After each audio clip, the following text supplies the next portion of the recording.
In your 20s, it feels like you have time to waste, time to explore, to drift, to bounce between passions, people, jobs, habits.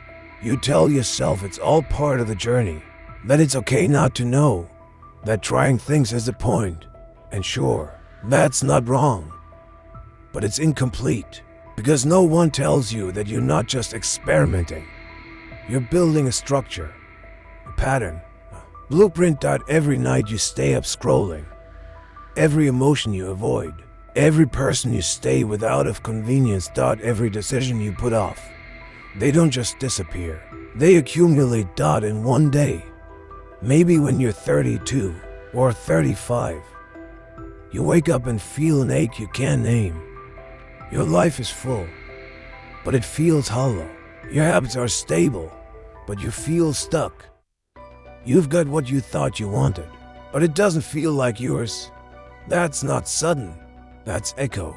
The echo of what you ignored, what you postponed, what you numbed. This isn't fear, it's foresight. You're not wasting time. You're setting a trajectory. And the question isn't, am I getting it right? The question is, what am I normalizing now that I'll be stuck with later? I'm the time distorter, and I'm not here to warn you. I'm here to show you what you're already building. Whether you see it or not, the delusion of delay. I'll figure it out later. One of the easiest lies to believe in your 20s is this: I have time. It feels true. You're young. Everyone's figuring it out. You tell yourself there's no rush, so you delay. You delay the hard conversations. You delay setting boundaries. You delay healing the parts of you that still flinch when someone gets too close. You tell yourself you'll get to it later. Once things settle, once you feel ready. But here's the problem: delay builds debt. Not just financial, emotional debt, behavioral debt, identity debt. You avoid discomfort now, and life keeps the tab open. Then one day, maybe at 31 or 33, you realize you're exhausted. Not because you're doing too much, but because you've built a life around patterns you never questioned. You're stuck in dynamics you don't know how to exit. You're carrying habits you don't remember choosing. And you feel trapped. Not because you failed, but because you lived in postponement. You put off becoming who you needed to be, and life kept moving. This isn't about guilt. It's about recognition. Because when you finally stop pretending that time is unlimited, you start living like every choice echoes forward. And that shift, that's when real growth begins. The hidden cost of numbing. In your 20s, numbing is everywhere. It's not even seen as numbing. It's seen as culture. You overwork to prove yourself. You overdrink to forget the pressure. You overconsume content, food, relationships, just to feel something. And it feels normal because everyone else is doing it. Because discomfort feels too big and numbing feels easy. You call it stress relief. You call it fun. You call it temporary, but here's the truth. Every time you numb discomfort, you teach your nervous system one thing: avoid. Don't adapt. And over time, that reaction becomes a pattern, then a habit. Then an identity. By your 30s, it's not just about escape anymore. It's how you function. You don't just avoid pain, you avoid joy too. Because when you numb one side of the emotional spectrum, you lose access to the other. You feel flat. Neutral. Unmoved. Not broken, just muted. And the cost of that, you stop being able to feel the life you built. You reach goals, but they don't land. You connect with people, but never deeply. You look alive, but something inside you is sitting in silence. This isn't about shame. It's about choice. Because numbing isn't freedom. It's just pain on a delay. And the earlier you choose to feel, the less your future has to carry what you refuse to face. Your 20s are framed as a time to try things. Try jobs, try styles. Try beliefs. Try people. You're told to explore, to stay open, to be flexible. And that's valuable until it isn't, because nobody tells you the downside, the quiet danger of becoming a collection of fragments. You try on so many identities that one day you wake up and realize you don't know which parts are actually yours. You've borrowed traits, absorbed opinions, adopted goals that were never rooted in your own voice. And in your 30s, this doesn't feel like flexibility anymore. It feels like paralysis. You want to build something real, but you have no idea what's real inside you. You feel like a collage of other people's energy, echoes from your parents, trends from the internet, lines from podcasts. Beliefs from books. But where are you in all that? That's the cost of unfiltered experimentation. You lose your own signal in the noise. And when it's time to commit to a relationship, a path, a purpose, you freeze.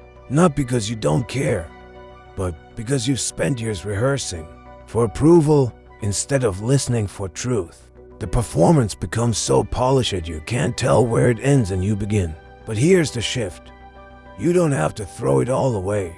You just have to slow down long enough to ask, which of these voices feels like home? Which of these choices still feels alive in me, even when no one's watching? That's how you start remembering yourself. Not by doing more, by peeling back what was never yours to carry. The emotional habits that harden over time. You think your anger is just a reaction. Your avoidance is just a phase. Your defensiveness is just part of your personality. But emotion, repeated enough, becomes identity. And what starts as protection can become present. In your 20s, you might brush it off. You lash out when pushed. You disappear when things get hard.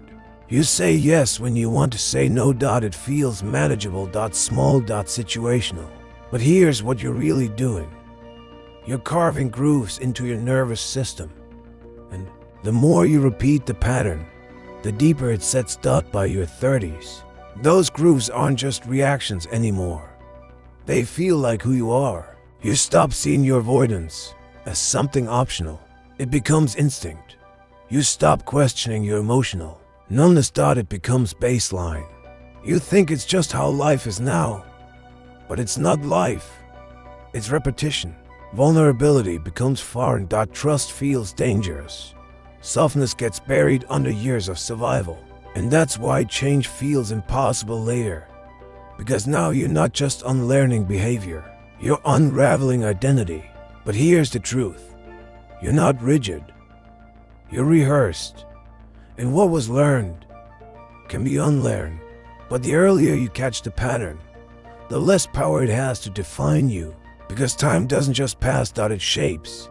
And your choices now are the script your future self will perform, whether they remember choosing it or not.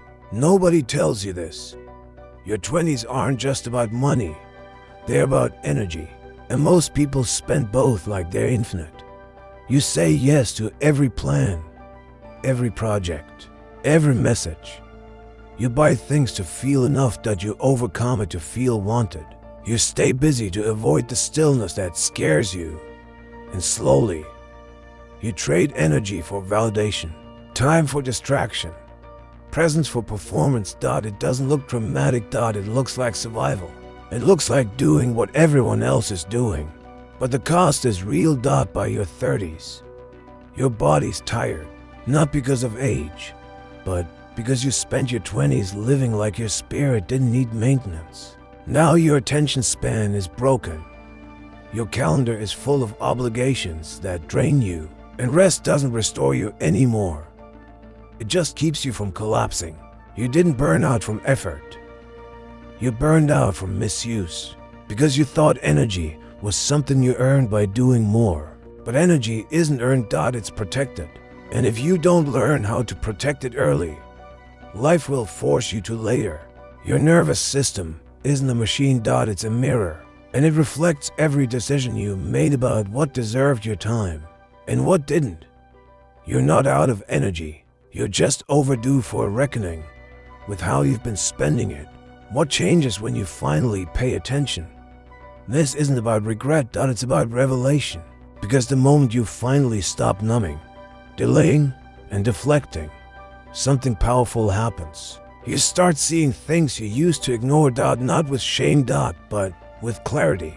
You stop escaping into BUSYNESS, and start listening to your patterns. You stop chasing what looks right, and start choosing what feels true.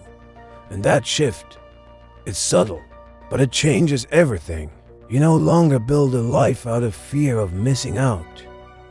You build from presence, from discernment, from knowing what's yours and what is in single quotes that your relationships change. Not because you force them, but because you stop tolerating emotional noise. Your goals change, not because you fail, but because you finally define success in your own terms. And slowly, the fog lifts, not all at once, but steadily. You stop living in reaction and start living in rhythm, not perfection, but pattern recognition. The ability to catch yourself drifting and come back. That's what paying attention really is. It's not HYPERVIGILANCE. It's care for your future, for your energy, for the life you're actually here to live. And that care, it doesn't wait for your 30s. It begins the moment you stop treating awareness like a luxury and start honoring it as a practice. Acquiescer conclusa symbolica plus chamada consciente para in sera o retero com forca emotional. E derequa clara. ### conclusa what you ignore now becomes what owns you later. Not out of punishment, out of momentum. Because life doesn't forget the patterns you normalize. It simply builds on them. And this isn't about being afraid. It's about being awake. So before your next decade demands a version of youth that you never stopped long enough to build, choose differently. Not with urgency, but with presence. Notice what drains you. Name what repeats. Protect what matters. Because if something stirred while watching this, that's not anxiety. That's your future self asking for a seat at the table today. Subscribe. Not because time is running out, but because you're finally ready to use it on purpose. I'm the Time Distorter, and I'll be here every time you're brave enough to look ahead while still holding yourself fully in the now.